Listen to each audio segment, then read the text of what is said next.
여러분, 오늘 리플 관련해서 좀 씁쓸한 얘기부터 시작해야 할 것 같네요. 솔직히 요즘 리플 상황 보면서 많은 생각이 드는데, 특히 최근에 일어난 해킹 사건 보면서 진짜 암호화폐 투자가 만만한 게 아니구나 싶었어요. 리플의 충격적인 소식들과 리플의 미래를 둘러싼 논란, 그리고 한편으론 희망적인 신호들까지 하나하나 살펴보도록 하겠습니다. 핵심 정보, 앞으로도 놓치고 싶지 않다면 구독과 좋아요, 알림 한 번씩 부탁드릴게요. 자, 지금부터 진짜 중요한 이야기 시작합니다.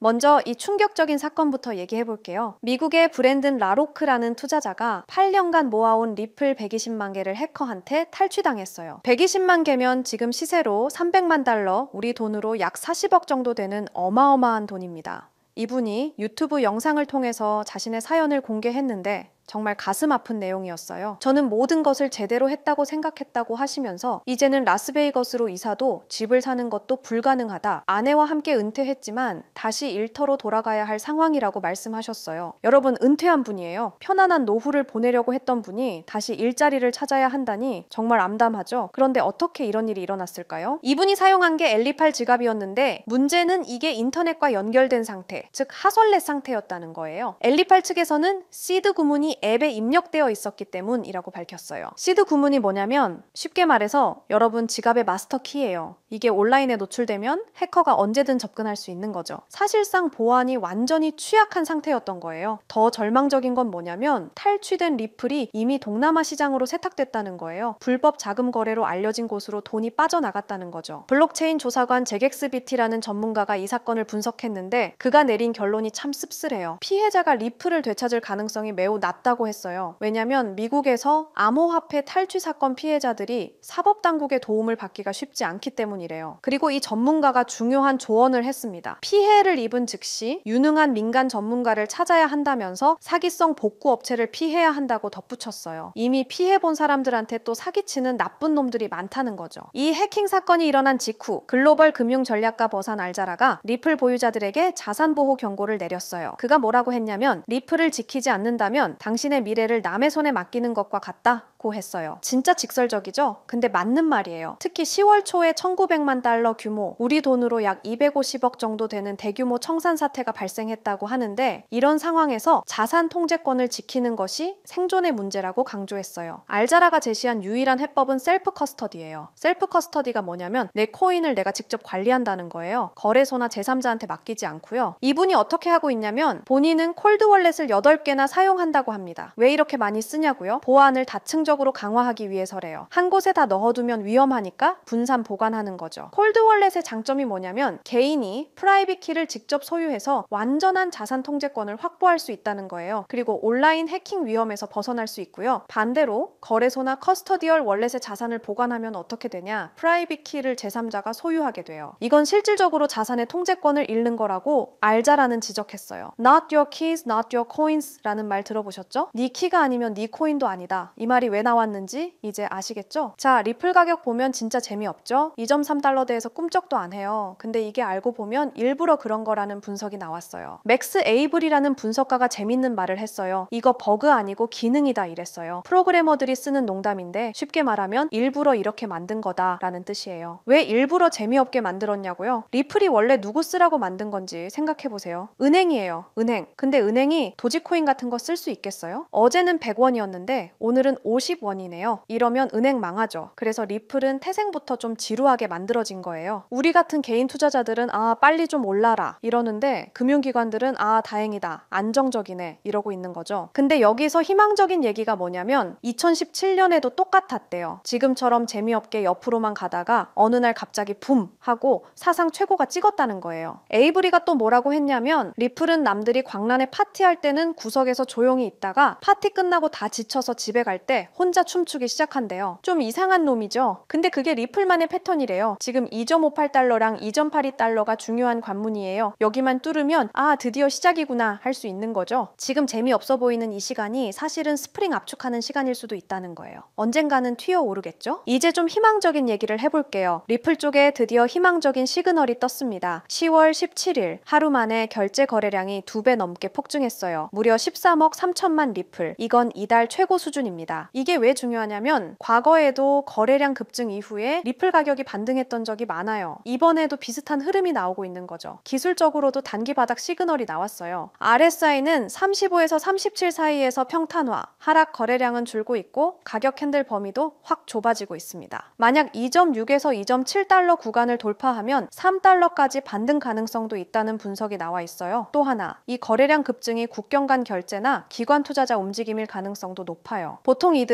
시장 전환 타이밍에만 움직이거든요. 그리고 지금 리플을 10,000개 이상 들고 있는 지갑 수가 역대 최고치인 31만 7,500개를 돌파했습니다. 중대형 홀더들이 꾸준히 매집하고 있다는 뜻이죠. 게다가 MBRB 지표도 마이너스 15.3%까지 하락. 이건 지금이 저가 매수 구간일 수 있다는 의미예요. 진짜 반등 올 수도 있습니다. 주말에 XRP 커뮤니티가 떠들썩했던 논쟁 얘기해볼게요. 먼저 정리부터 하고 갈게요. XRP는 암호화폐, 그러니까 코인이고요. 리플은 이 XRP를 만든 회사예요. 비트코인은 창시자가 사라졌지만 XRP는 아직도 만든 회사가 활발히 활동하고 있는 거죠. 그런데 주말에 사람들이 뭘 가지고 싸웠냐면 XRP라는 코인이 리플이라는 회사가 없어져도 계속 존재할 수 있냐, 이 문제였어요. 왜 이게 논란이 됐냐고요? 지금 XRP 가격 움직임을 보면 완전 리플 회사에 달려 있거든요. 리플이 우리 어떤 은행이랑 계약했어요. 발표하면 XRP 가격이 오르고 리플이 조용하면 XRP도 조용해요. 마치 회사 주식처럼 움직이는 거죠. 그래서 한쪽에서는 이거 문제 있잖아. XRP는 독립적인 암호화폐라면서 왜 이렇게 회사에 종속적이야? 라고 했어요. 실제로 리플 회사 빼고 XRP로 뭘 하냐고 물으면 NFT나 밈코인 정도? 실사용은 거의 없어요. 한 사람이 도박성 활동이 생태계의 생존을 보장하지는 않는다고 했는데 팩트죠. 반대편에서는 아니야, XRP는 기술적으로 독립적이야 라고 반박해요. 실제로 리플이 검증자 하나밖에 안 돌린대요. 그러니까 리플 회사가 사라져도 XRP 네트워크는 계속 돌아간다는 거죠. 이걸 쉽게 비유하면 이래요. 삼성전자가 없어져도 여러분 갤럭시 폰은 작동하잖아요. XRP도 마찬가지예요. 리플이 없어져도 XRP는 작동해요. 근데 문제는 뭐냐면 삼성이 없으면 갤럭시 업데이트도 없고 AS도 없고 신제품도 없겠죠? XRP도 똑같아요. 리플 없으면 작동은 하는데 발전도 없고 홍보도 없고 파트너십도 없는 거예요. 이게 XRP의 딜레마예요. 독립적인 코인이라고 하는데 현실적으로는 리플 회사에 완전 의존적인 거죠. 결론? XRP는 기술적으로는 독립적이지만 현실적으로는 리플 없으면 그냥 평범한 코인 하나가 되는 거예요. 이 관계를 어떻게 정리하느냐가 XRP의 미래를 결정할 것 같아요. 여러분 잠깐만요. 저 정말 솔직하게 고백할게요.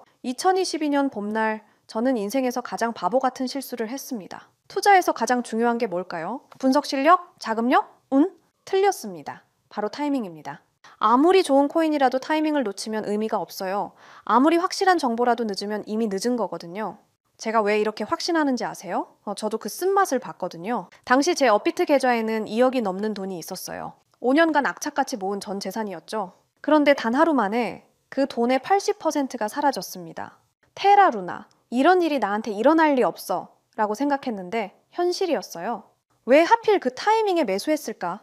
왜 그때 안 팔았을까? 하지만 여러분, 그 절망의 순간이 저를 완전히 다른 사람으로 만들어 놨습니다. 지금부터 들려드릴 이야기는 어떻게 타이밍이라는 운명을 제가 통제할 수 있게 되었는지에 대한 진짜 이야기입니다. 혹시 이런 경험 있으신가요? 밤늦게 차트만 보다가 잘못된 타이밍에 매수하신 적, 포모 때문에 고점에서 들어가서 물렸던 순간 손실이 나니까 감정적으로 더 큰 베팅을 했던 경험, 이번엔 다를 거야 라고 생각했지만 또 같은 실수를 반복하셨죠? 저도 똑같았습니다. 업비트 상장 코인들 보면서 이놈이 그놈 같고 유명한 코인 사서 들고 있자니 수익률은 시원찮고 유튜브에서 이것저것 찾아보고 심지어 매수매도 타이밍 알려준다는 지표까지 돈 주고 사서 써봤어요. 결과는 수익은커녕 원금도 못 지키는 매매만 반복했습니다. 그때 깨달았어요. 인간의 감정은 투자에서 최대의 적이라는 것을요. 그래서 결심했습니다. 나를 완전히 배제시키자. 내가 잠든 사이에도, 회사에 있을 때도, 심지어 휴가를 떠났을 때도 감정 없는 차가운 알고리즘이 24시간 나를 대신해서 완벽한 타이밍에 거래한다면 처음에는 시중 자동 매매 프로그램 5개를 써봤어요. 하지만 문제가 있더라고요. 업비트 전용이 아니라서 한국 시장 특성 반영을 못하고 월 구독료가 말도 안 되게 비싸더라고요. 그리고 어떤 로직으로 작동하는지 알 수 없어서 믿음이 안 가기도 하고요. 그런데 우연히 개발자인 친구를 만나서 조언을 받았어요. 남이 만든 걸 믿고 쓰는 것보다 네가 직접 만드는 게 훨씬 안전하지 않을까? 그날부터 정말 악착같이 도전했습니다. 3개월간 밤낮 없이 공부했습니다. 파이썬 프로그래밍, 기술적 분석, 리스크 관리, 백테스팅, 모든 것을 처음부터 배웠어요. 그리고 드디어 완성했습니다. 이 시스템이 저에게 가져다준 진짜 변화는 제가 잠든 사이에도 이런 알림들이 옵니다. 매수 신호 포착, 익절 완료, 손절 실행. 아침에 일어나서 핸드폰을 확인하는 순간이 이제는 기대가 돼요. 예전엔 두려움이었는데 말이죠. 가끔 손실이 날 때도 있어요. 하지만 더 이상 절망하지 않습니다. 왜냐하면 저는 이제 시장의 감정을 맡기지 않거든요. 예전에 저라면 새벽에 급락 알림 보고 벌떡 일어나서 공황 상태로 매도했을 텐데 이제는 그냥 다시 잠들어요. 시스템이 알아서 최적의 판단을 하고 있다는 걸 알거든요. 가장 중요한 변화는 마음의 평화였습니다. 그럼 이 시스템이 정확히 어떻게 완벽한 타이밍을 포착하는지 궁금하시죠? 핵심은 3가지입니다. 첫 번째는 감정 차단 알고리즘입니다. 저희 같은 사람들이 매매할 때 가장 큰 문제가 뭔가요? 바로 감정입니다. 좀 더 오를 것 같은데? 이거 떨어지는 거 아니야? 이런 생각들이 결국 타이밍을 망치거든요. 그래서 이 시스템은 인간이 개입할 여지를 완전히 차단했어요. 설정된 조건에만 따라서 기계적으로 매매합니다. 두 번째는 멀티 지표 분석이에요. RSI, MACD, 볼린저 밴드, 거래량 분석 이런 지표들 들어보셨죠? 문제는 이걸 사람이 동시에 다 확인하고 판단하는 게 거의 불가능하다는 거예요. 그런데 이 시스템은 수십 가지 지표를 단 0.1초 만에 계산해서 완벽한 타이밍을 찾아냅니다. 총 5가지 검색 조건이 있는데요. 단타라고 해서 단기 매매할 때 골든 타이밍을 잡아주는 것, 더블 바텀이라는 건 차트에서 쌍바닥 패턴이 나왔을 때 반등 신호를 감지하는 거고요. 황금선은 이동평균선 골든 크로스인데 여기에 특별히 노이즈를 필터링하는 기능을 넣어놨어요. 왜냐하면 골든 크로스가 나와도 가격이 빠지는 경우가 있거든요. 그리고 스윙은 중장기 매매할 때 최적의 진입점을 찾아주고 지존 신호는 이름이 좀 유치하긴 한데요. 모든 상승 신호가 종합됐을 때만 나오는 가장 강력한 매수 타이밍이에요. 세 번째가 스마트 리스크 관리입니다. 이게 정말 중요한데요. 한 번에 전체 자산의 2%만 위험에 노출시켜요. 그러니까 설령 10번 연속 손실이 나더라도 자산의 20%만 잃는 구조로 설계했습니다. 그리고 일일 손실 제한이라는 기능도 있어서 제가 설정한 금액만큼 손실이 나면 그 즉시 모든 포지션을 정리하고 프로그램이 멈춰요. 이 모든 조건들은 제 마음대로 만든 게 아니고요. 실제 여의도와 강남에서 활동하시는 현업 트레이더분께 어렵게 자문받아서 수개월간 테스팅하면서 완성한 거예요. 과거 10년치 데이터로 수백 번 백테스팅도 다 해봤고요. 그래서 제가 이 시스템을 만들면서 얼마나 벌까 보다 어떻게 하면 잃지 않을까 를 더 고민했던 거예요. 왜냐하면 시장에서 살아남는 것이 먼저거든요. 여러분, 저는 더 이상 차트 앞에서 밤을 새지 않습니다. 급락장에서 공포에 떨지 않아요. 타이밍을 놓쳐서 감정적인 투자로 소중한 돈을 잃지 않습니다. 이것이 자동매매 시스템의 진짜 가치예요. 암호화폐 시장은 지금 이 순간에도 변하고 있습니다. 더 이상 잘못된 타이밍 때문에 기회를 놓치지 마세요. 최근에 댓글 보니까 혼자 투자하니까 너무 불안해요 하시는 분들 많더라고요. 저도 그랬습니다. 정말 그 마음 이해해요. 하지만 지금은 다르죠? 확신과 시스템이 있습니다. 그래서 결정했습니다. 저 바가린이 여러분들을 위해 전체 자동 매매 프로그램을 무료로 공유해 드리도록 하겠습니다. 누구나 신청 가능한 무료 공유입니다. 하지만 이 프로그램을 받으신다고 바로 사용 가능한 건 아니에요. 제가 영리 목적이 아님에도 불구하고 악용하시는 분들이 있을 수 있어서 안전장치로 개인별 라이센스 키를 발급해 드리는 방식으로 운영하고 있습니다. 공유 받으시는 방법은 영상 댓글에 자동 매매라고 남겨주시고요. 그 다음엔 010-9722-7218 이 번호로 똑같이 자동 매매라고 문자 메시지를 보내주세요. 라이센스 키가 영문과 숫자 16자리라 문자로 받아보시고 입력하셔야 수월하게 진행 가능하고요. 거기에 더해서 업자로 등록된 번호가 아닌지 간단한 확인 절차를 거치고 나서 제가 하드웨어 아이디 발행을 도와드릴 겁니다. 너무 어렵게 생각하거나 복잡하게 생각하시는 분들 계실 텐데요. 제가 프로그램만 전달 드리는 게 아니라 쉽게 따라 하실 수 있게 꼼꼼하게 작성된 설명서도 첨부해서 드릴 예정이니 걱정하지 않으셔도 됩니다. 제가 실제로 사용하는 전체 자동매매 프로그램, 개인별 라이센스 키 발급, 자동매매 사용 방법 설명서를 무료로 공유해 드릴 테니 진짜 암호화폐로 인생 바꾸고 싶으신 분들만 010-9722-7218 이 번호로 자동매매라고 문자 보내주시고요. 더 이상 혼자 고민하지 마시길 바랍니다. 더 이상 타이밍을 놓치지 마세요. 더 이상 후회하지 마세요. 자, 지금부터가 진짜 시작입니다. 저 바가린과 함께 수익을 만들어 가실 분들 지금 바로 참여해 주세요. 기회는 준비된 자에게만 옵니다. 여러분도 그 준비된 자가 되시길 바랍니다. 끝까지 시청해 주셔서 감사드리고요. 다음 영상에서도 더욱 깊이 있는 인사이트로 찾아뵙겠습니다. 오늘도 행복한 투자 되세요.